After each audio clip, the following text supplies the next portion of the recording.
Hello students, once again you are welcome in R S English classes Adda. तो हम लोग बात कर रहे हैं एडियम्स और फ्रेजेस की। तो ऑलरेडी मैंने इस पर बहुत सारे एग्जांपल्स आपको दिए हैं, तो कुछ और भी इम्पॉर्टेंट एडियम्स और फ्रेजेस की बात कर लेते हैं यहाँ पर। तो पहला यहाँ पर लिखा हुआ है कि Apple pie order. Apple pie order that is first यहाँ पर लिखा हुआ है। So what is the meaning? मैंने बताया कि मीनिंग समझना जरूरी है, क्योंकि विदाउट क्लियर मीनिंग समझे अब उसके सेंटेंस तो फॉर्म नहीं हो सकता है। तो लिखा है, मीनिंग है कि कंप्लीटली अरेंज्ड। इसका मीनिंग क्या है? Apple pie order. Apple pie order बता रहे कंप्लीटली अरेंज्ड। अब इसको आपको समझना है तो आप ऐसे भी ट्रिक लगा सकते हो।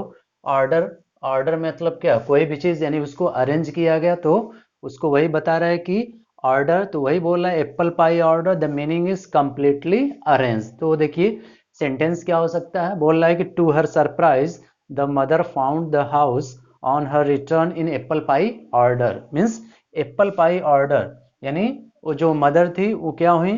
टू हर सरप्राइज, वो सरप्राइज आश्चर्य हो गई। कब? When the mother found the house on her return in apple pie order. जब घर पर पहुंची तो उन्होंने देखा ये क्या था, घर में जो भी चीजें थी, the house on her return in apple pie order means जो चीजें थी वो क्या थी? अपने प्लेस पर थी। सो सी वॉज सरप्राइज्ड, क्योंकि उन्होंने ऐसा उम्मीद नहीं किया था। तो वही बता रहे the mother found the house on her return in apple pie order completely arranged but to her surprise. Number second is what? बोला है कि to bite the dust. And what is the meaning to bite the dust? The meaning is to suffer defeat. Means to suffer defeat का meaning क्या है कि हार जाना। ठीक है, टू सफर डिफीट या इसका सामना करना। तो वही बोला to bite the dust. Dust का मतलब क्या होता है? धूल होता है। इसको बाइट का मतलब होता है काटना। ठीक है, तो धूल को तो कोई काटता नहीं है, तो इसका मतलब मीनिंग क्या बना रहा है? तो वही यहाँ पर बता रहा है कि bite the meaning is here, आप बोल सकते हैं डिफीट। ठीक है, DEFEAT। So what will be the sentence? बोल रहा है कि if you speak the truth, if you speak the truth एक कंडीशनल सेंटेंस है। If you speak the truth बोल रहा है कि your enemy will have to bite the dust. यदि बोल रहा है कि आपका जो एनिमी है, ठीक है, यदि आप उसके सामने क्या करते हैं every time, if you speak the truth बता रहे यदि आप सच बोलेंगे तो क्या हो जाएगा? Your enemy will have to bite the dust means to suffer defeat. वो निश्चित रूप से क्या करेगा? हार का सामना करेगा। ये यहाँ पर फाइटिंग के वे में नहीं है, ये किसी और वे में सेंटेंस को फॉर्म किया गया कि if you speak the truth your enemy will have to bite the dust. Now we come to the number third. And what is the number third? बोला है कि to cut no ice. To cut no ice what is the meaning? बता रहा है कि to fail to leave impression। मतलब to fail to leave impression यानी अपना छाप छोड़ने में क्या हो जाना? फेल हो जाना मीन्स असफल हो जाना यानी चूक जाना। उसी को बता रहा है कि to fail to leave impression। impression का मतलब क्या होता है? इंप्रेशन का मतलब होता है कि जो भी किसी की पर्सनालिटी वो दूसरों पर किस तरह का इम्पैक्ट डालता है। तो पॉजिटिव वे में तो वो मीनिंग होता है उसका इम्प्रेशन, अंडरस्टैंड। नेगेटिव भी हो सकता है, लेकिन हालांकि वहां पर क्या होता है कि वो पॉजिटिव वे में बताया जा रहा है इम्प्रेशन। ठीक है, प्रभाव जो है, क्योंकि दूसरों पर प्रभाव हमारा क्या होता है? फॉर, ठीक है, गुड नॉट फॉर बैड, अच्छे के लिए ही होता है। ठीक है, and what is the sentence? And the sentence is when the lecture finished. बोल रहा है कि जब लेक्चर फिनिश्ड हो गया the teacher cut no ice.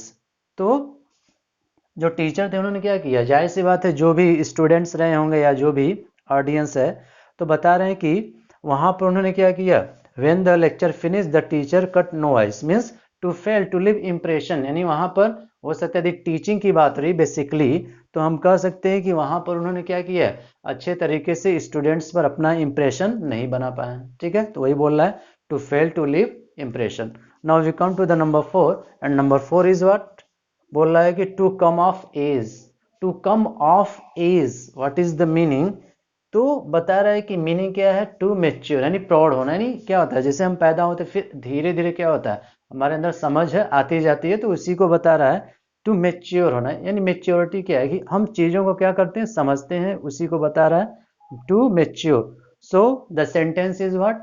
बोल रहा है कि when the young boys come of age. तो बोल रहा है कि जब यंग बॉयज क्या होते हैं? जब कम ऑफ एज, जब वो मेच्योर हो जाते हैं, तो दे रियलाइज देयर मिस्टेक्स। तो वो अपने गलती को क्या करते हैं? रियलाइज करते हैं, यानी उसको सुधारने का प्रयास करते हैं या उनको महसूस होता है कि मैंने गलती किया है। क्योंकि क्या है, ये जीवन है, धीरे धीरे आगे बढ़ते रहते हैं, जो भी चीज़ें हैं वो सडनली तो आती नहीं है। और ऐसा कोई पर्सन भी नहीं जिसने कभी मिस्टेक नहीं किया है। तो there are a lot of things, good या फिर बैड या जो भी चीज़ें हैं, that happens in our life. और मैंने बताया कि लाइफ क्या है, that is pendulum of happy and tears, कभी प्रसन्न रहते हैं और कभी सैड रहते हैं। So this is a permanently चलता रहता है, ठीक है। तो I told you this 4 phrases, understand idioms, and already I have discussed many idioms and phrases. So thank you for watching this video.